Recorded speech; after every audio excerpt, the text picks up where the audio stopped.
তো আজকে দুনিয়াতে পাগড়ি পেত, আর আমরা যারা আছি অভিভাবক এবং মাতা পিতা, কালকে আমাদের দিন আমাদের মাথায় নূরের মুকুট পড়ার সুযোগ হয়ে যেত।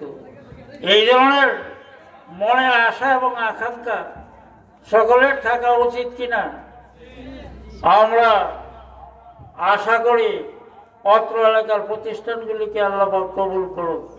শুরুতেই বলা হয়েছে আজকের মাহফিলের আয়োজন, এই আয়োজনের কারণে দূর দূরান্ত থেকে হযরতে উলামায়ে কেরাম এখানে আগমন করেছেন।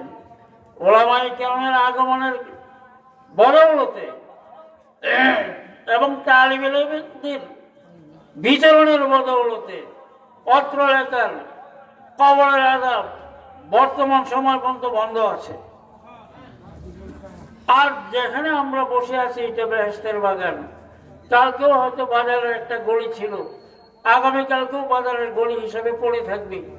কোরআন হাদিসের আলোচনা হওয়ার কারণে এই জায়গাটা আজকে বেহেশতের বাগানে পরিণত হয়ে গেছিল।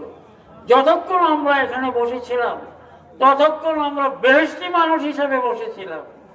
সকলেই শুকরিয়া আদায় করি আলহামদুলিল্লাহ। তাতে আমরা খুশি তো ইনশাআল্লাহ। কাজী এখানে আজকে ওয়াজ মাহফিল হওয়া এটা এলাকার জন্য সৌভাগ্য। কোরআন হাদিসের আলোচনা হয়েছে, কোরআন হাদিসের আলোচনার কারণে কোরআন সুন্নাহ মোতাবেক জীবনযাপন করার আগের চেয়ে একটু হলেও অনেক আগ্রহ বেড়েছে।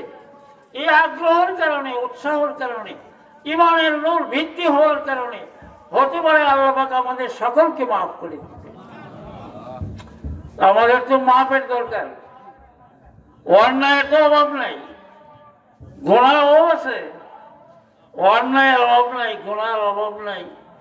মিস্টার ইবলিস আমাদের পিছনে লাগা আছে। নফসের দুকায়, শয়তানের দুকায় অনেক ভুলভ্রান্তি হয়ে যায়।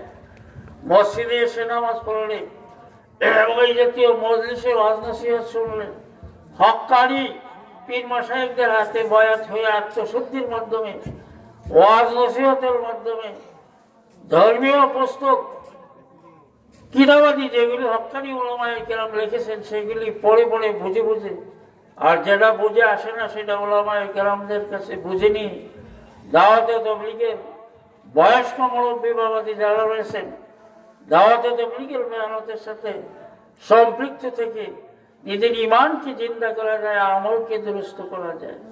কাজেই সারা পৃথিবীতে এই কয়েকভাবেই দিনের চর্চা চলছে। সবগুলির সাথে সম্পৃক্ত থাকা এটা আমাদের ইমানি এবং আমলি দায়িত্ব। কাজেই এবার নবম বার্ষিক ইসলামী মহাসম্মেলন হয়েছে। আগামী বছর যদি আল্লাহ তৌফিক দেন, মসজিদ কর্তৃপক্ষ, মাদ্রাসা কর্তৃপক্ষ, এলাকাবাসী সকলেই মিলে যদি এর চেয়ে আরো সুন্দরভাবে আমরা ইসলামী মাহফিল কায়েম করতে পারি তাহলে এলাকার জন্য অত্যন্ত গৌরবের বিষয় হবে। গত বছর, আগের বছরও এসেছিলাম, মসজিদের পিছনে একটি মাঠে এই ইসলামী মহাসম্মেলন হয়েছিল। যাই হোক, প্রতি বছর ইসলামী মাহফিল হোক এটা আমরা চাইতো ইনশাআল্লাহ।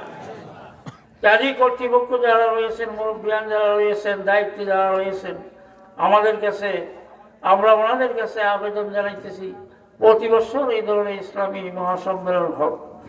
29 তারিখ তেরাবাজার মাদ্রাসায় বার্ষিক ইসলামী মহাসম্মেলন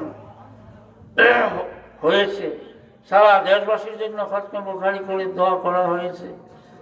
আমরা আশা করি কিছুদিন পূর্বে, কত সম্ভবত 22 নভেম্বর মাসতোলা মাদ্রাসা বড় সভা হয়েছে, সেখানে আমি নগর এসেছিলাম সভাপতি হিসেবে। অনেক লোকের সমাগম হয়েছিল, জায়গাও বিস্তর ছিল।